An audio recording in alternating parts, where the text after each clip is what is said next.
Geek Myths, a novel about life, love, and the pursuit of sonic screwdrivers. Available in paperback and Kindle edition from Amazon. Scanning for audio.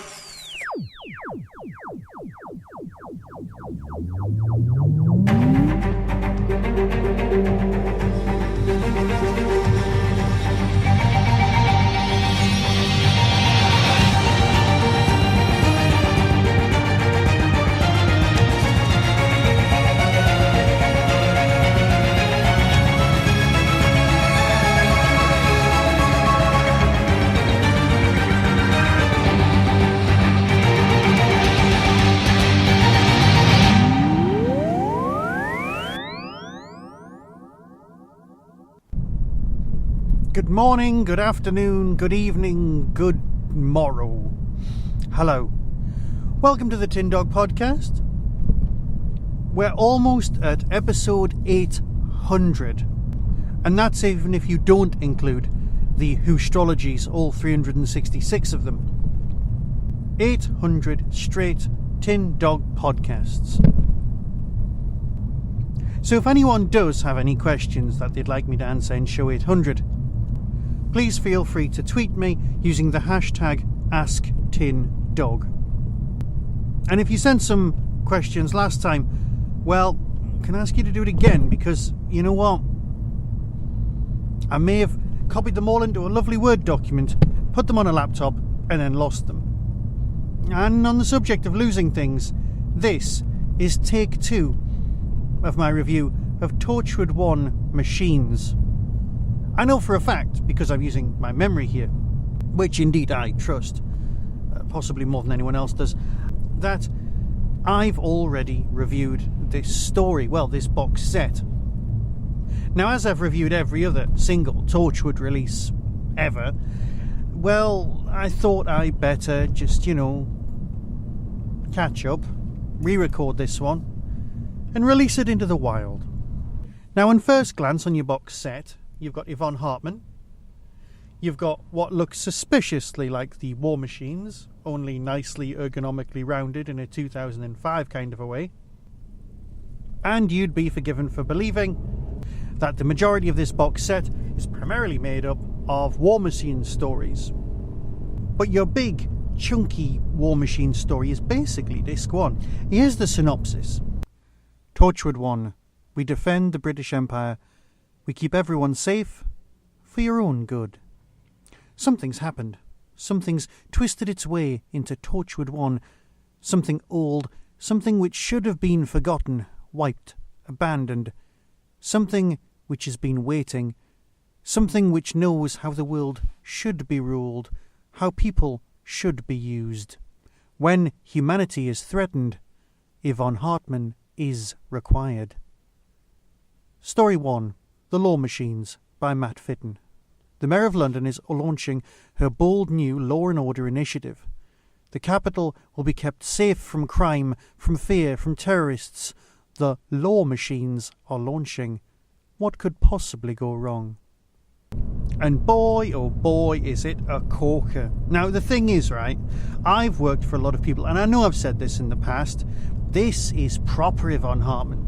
This isn't even Yvonne Hartman 2.0, the one that's currently in the new Torchwood. The one from the alternative universe, possibly Pete's Yvonne. Does that make sense? No, this is the original.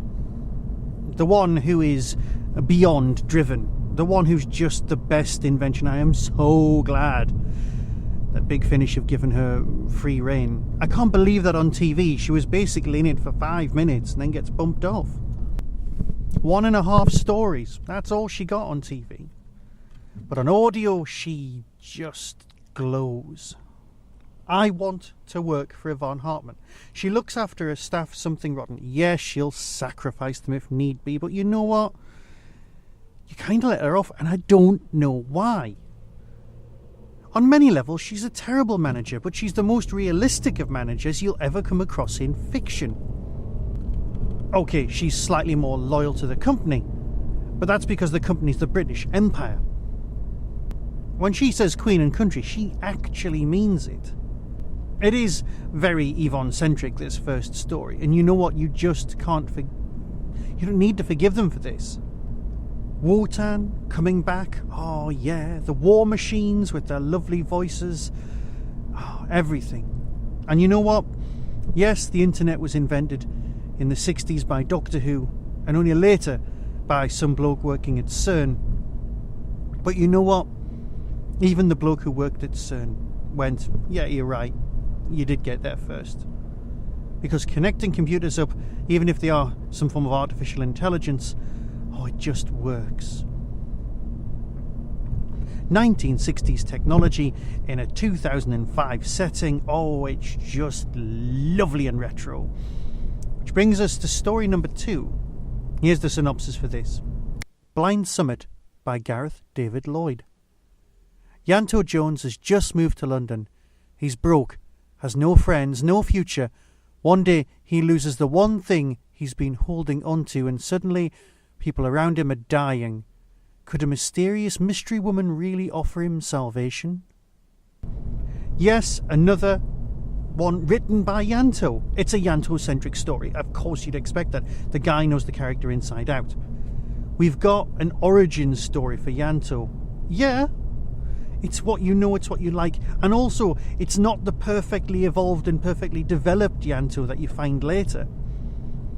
So if you're a Yanto fan out there, this is a box set that you cannot afford to be without. You're presented here with his life before Torchwood. His family.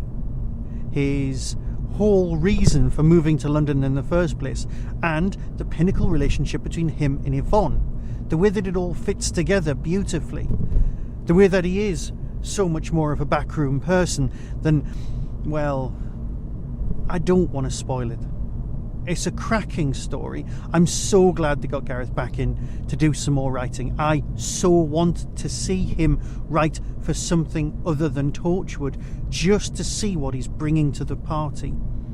Yes, he knows Yanto inside out, but if he keeps writing just Yanto stories, well, he's going to paint himself into a corner where we all expect glorious things from this one angle. I want to hear him do something, well, he can't write at a girl. But how about a nice short trip? Hey, short trip with the Doctor and Yanto. That would do me. Right, I'm digressing. Really, there's a surprise.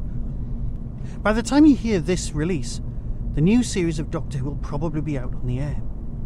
New television Doctor Who, it feels like forever. But remember, we were there when it actually was forever. A new Doctor, a new take on the show, a new theme tune. It all could be all right. I, for one, am ridiculously excited. But I'm not here to talk about that. What I am here to talk about is story number 3 from this 3-story box set. 9 to 5. Here's the synopsis. 9 to 5. Tim Foley. It's Monday morning. Stacey loves Mondays. Stacey loves every day. Stacey lives to work. She's a temp. And she loves it. Only there's a man in the coffee queue who has a terrible warning for her. Stacey is going to die today. Again, on paper, all of these things sound so different. So much day-to-day running of Torchwood as to be a brilliant box set. Yes, it deals with things that are pertinent today as well as in 2005. Because let's face it, 2005 is the new retro. Which sounds like the sort of thing you'd read somewhere and it would be all funky and cool till you actually thought about it, and then you'd go, yeah, fair enough, it's a thought. It's a great story. It's terribly well acted. And the manager of the government research company gives a cracking performance from someone you will recognise from a good old-fashioned Peter Davison story. Again, I don't want to spoil it. I do want to see it's great.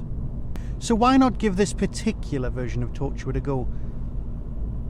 Just let it wash over you, because, you know, early Torchwood, Torchwood with resources, Torchwood with style, finesse, and actual raison d'etre, the whole thing worked great.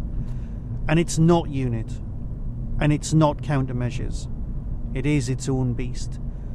And Torchwood One, well, more Yvonne, please. Please?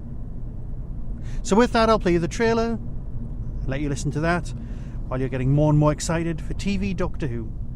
And hopefully this time, I won't lose the file. So until next time, be seeing you.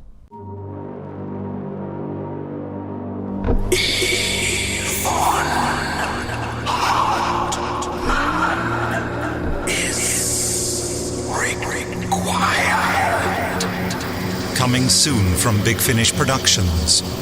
Torchwood One. Machines. Ianto Jones.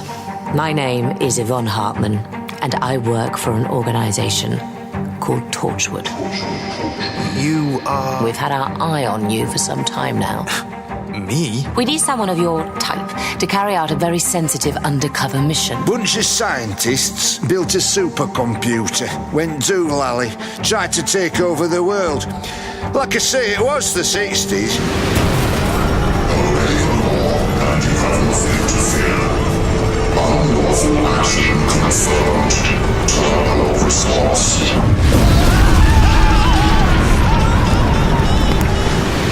The original concept was rather too retro. We've gone sleeker, sexier. Yes, the history's fascinating, actually. No, Ianto, it's not.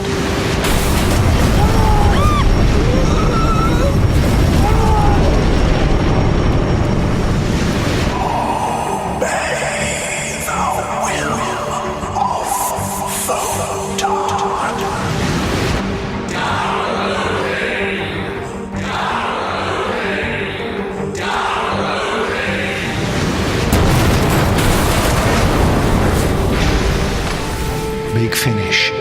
We love stories. Yvonne Hartman. Well, this is a pleasant surprise.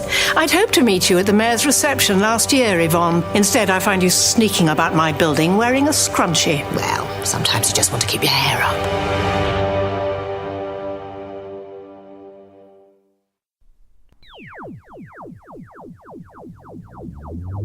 That was the Doctor Who Tin Dog Podcast, available on iTunes, YouTube, Twitter, RSS, Vimeo, and across the internet. Doctor Who and its associated properties are all copyright and trademark of the BBC. No infringement is intended. Why not become a supporter by visiting patreon.com/tindog. Contact the show on tin-dog@hotmail.co.uk. The Tin Dog Podcast is a founder member of the Doctor Who Podcast Alliance.